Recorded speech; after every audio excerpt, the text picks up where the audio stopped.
ఒంటరితనం ఒక్కోసారి మనల్ని ఎక్కడికి తీసుకెళ్తుందో కదా. రచయిత గ్యావిన్ మ్యాక్స్వెల్ని అయితే స్కాట్లాండ్ నుంచి ఏకంగా ఇరాక్ చిత్తడి నేలలదాకా తీసుకెళ్ళింది. ఎందుకో తెలుసా? తన జీవితంలో వచ్చిన ఒక పెద్ద లోటుని పూడ్చడానికి. ఒక కుక్కతో కాదు, ఎవరూ ఊహించని ఒక వింత జీవితో. దానిపేరే మిజ్బిల్. అదొక వాటర్. పదండి ఆ కథేంటో చూద్దాం. విషయమేంటంటే, స్కాట్లాండ్లోని కామస్ఫేర్నాలో గేవెన్ మ్యాక్స్వెల్ ఉండేవాడు. తనకి జోనీ అనే ఒక కుక్క ఉండేది. ప్రాణం కన్నా ఎక్కువగా చూసుకునేవాడు. పాపం అది చనిపోయాక మ్యాక్స్వెల్ పూర్తిగా ఒంటరివాడైపోయాడు. ఇంకో కుక్కను పెంచుకుందామంటే మనసు ఒప్పలేదు. కాని ఇంట్లో ఆ నిశ్శబ్దం, అది భరించలేకపోయాడు. ఆ నిశ్శబ్దమే అతన్ని ఒక డేరింగ్ ఆలోచన వైపు నడిపించిందన్నమాట. అప్పుడే మ్యాక్స్వెల్కి బల్బు వెలిగింది. అరే, నా ఇల్లు మొత్తం నీళ్ల మధ్యలో ఉంది కదా, మరి కుక్కెందుకు? నీళ్లంటే ప్రాణమిచ్చే జంతువైతే భలే ఉంటుంది కదా అని అనుకున్నాడు. అంతే, వెంటనే ఒక ఐడియా వచ్చింది. ఇరాక్లోని టైగ్రిస్ నది దగ్గర దొరికే ఒక వాటర్ని తెచ్చుకుంటే సరే, తన ఇంటికి, తన ఒంటరితనానికి అదే పర్ఫెక్ట్ కంపానియన్ ఫిక్స్ అయిపోయాడు. సరే, అనుకున్నదే తడవుగా ఇరాక్లోని బస్రాకు వెళ్లాడు. అక్కడ తన గదికి తిరిగొచ్చేసరికి ఒక వింత సీన్. ఇద్దరు అరబ్బులు నేలమీద కూర్చున్నారు. వాళ్ల మధ్యలో ఒక గోనె సంచి అటూ ఇటూ కదులుతోంది.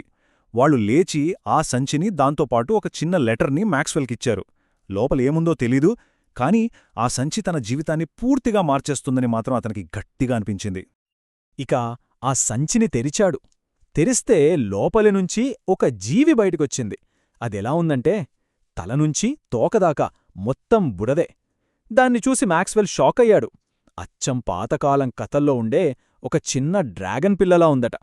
ఎంత బురదంటే, దాని ఒరిజినల్ రంగు ఏంటో తెలియడానికే దాదాపు నెల రోజులు పట్టిందట శుభ్రం చేయడానికి.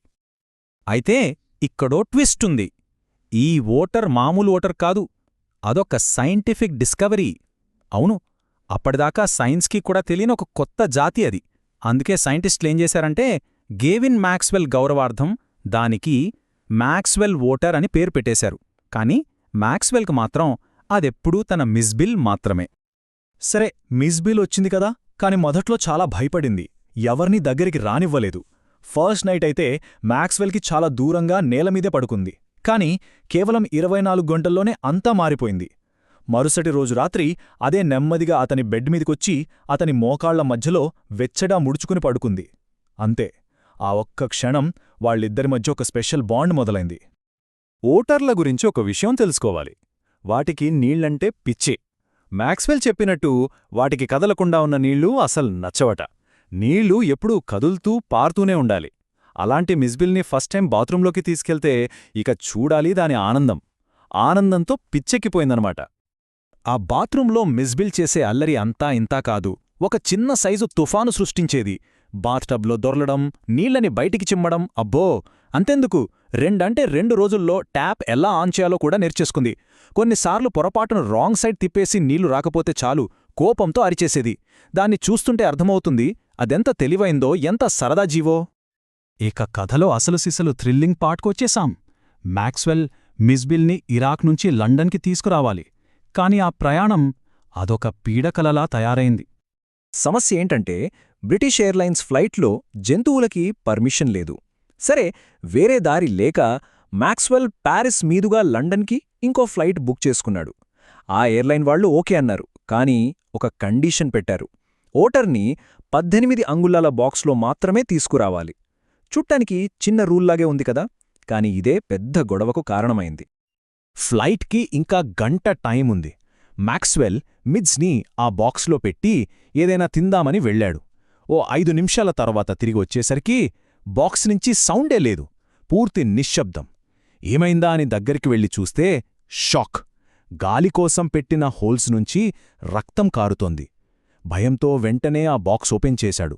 లోపల మిడ్స్ గాయాలతో, భయంతో వణికిపోతూ రక్తంలో తడిసిపోయింది. ఆ బాక్స్ లోపల ఉన్న లైనింగ్ని తన గోళ్లతో పీకి పారేసింది. ఫ్లైట్ టేకాఫ్ అవడానికి కేవలం 10 నిమిషాలే ఉంది.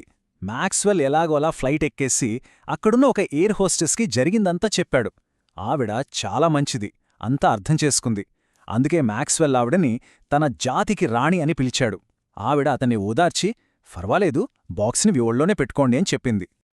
సరేనని బాక్స్ తెరిచాడో లేదో మిస్బిల్ బుల్లెట్లో బయటికి దూకేసింది. అంతే, ఫ్లైట్లో రచ్చ మొదలైంది. ఒక ఆవిడ సీటు మీదకెక్కి ఎలికా ఎలికా అని గట్టిగా అరుస్తోంది. మిస్బిల్ ఏమో ఒకరి కాళ్ల కింద నుంచి ఇంకొకరి కాళ్ల కిందకి పరుగులు పెడుతోంది. దాన్ని పట్టుకోడానికి మ్యాక్స్వెల్ డైవ్ చేస్తే మిస్ అయ్యి పక్కన వాళ్ల ప్లేట్లోని కర్రీల్లో ఫేస్ పెట్టేశాడు. ఫైనల్గా అదే ఎయిర్ హోస్టెస్ చాలా కామ్గా వచ్చి మిస్బిల్ని పట్టుకొని మ్యాక్స్వెల్ చేతిలో పెట్టింది. అమ్మో, ఆ భయంకరమైన జర్నీ తర్వాత మొత్తానికి ఇద్దరూ సేఫ్గా లండన్ చేరుకున్నారు. ఇక్కడ్నుంచి కథ టోన్ మారుతుంది. అంత ఫన్నీగా సరదాగా ఉంటుంది. ఒక అడవి జీవి లండన్ లాంటి పెద్ద సిటీలో ఎలా అడ్జస్ట్ అయిందో చూద్దాం. మిస్బిల్ చాలా స్మార్ట్. తనకి తానే కొత్త కొత్త గేమ్స్ కనిపెట్టేది. మ్యాక్స్వెల్ ఇంట్లో ఒక పాత సూట్ కేస్ కొంచెం వాలుగా ఉండేది. మిస్బిల్ దాన్ని ఒక ప్లేగ్రౌండ్లా మార్చేసింది. ఏం చేసేదంటే సూట్ కేస్ పైకెక్కి ఒక బాల్ను కిందకి దొర్లించేది. ఆ బాల్ కిందకి వస్తుండగా ఇది వేగంగా కిందకి పరిగెత్తి ఆ బాల్ కన్నా ముందే అక్కడికి చేరి దాన్ని క్యాచ్ చేసేది. ఎంత ఇంటెలిజెంటో కదా. మ్యాక్స్వెల్ రోజూ మిజ్కి లీష్ కట్టి వాకింగ్కి తీసుకెళ్లేవాడు. కానది కుక్కలాగా సైలెంట్గా రాదు కదా. దానిష్టం వచ్చినట్టు అటూ ఇటూ పరిగెత్తేది. దారిలో ఒక ప్రైమరీ స్కూలుండేది. ఆ స్కూల్ గోడమీద పరిగెత్తడమంటే దానికి మహాసరదా. అది గోడమీద పరుగెడుతుంటే చాలు క్లాసులో పిల్లలు, టీచర్లు అందరూ పాఠాలు వదిలేసి కిటికీలోంచి దాన్నే చూస్తూ ఉండిపోయేవారట.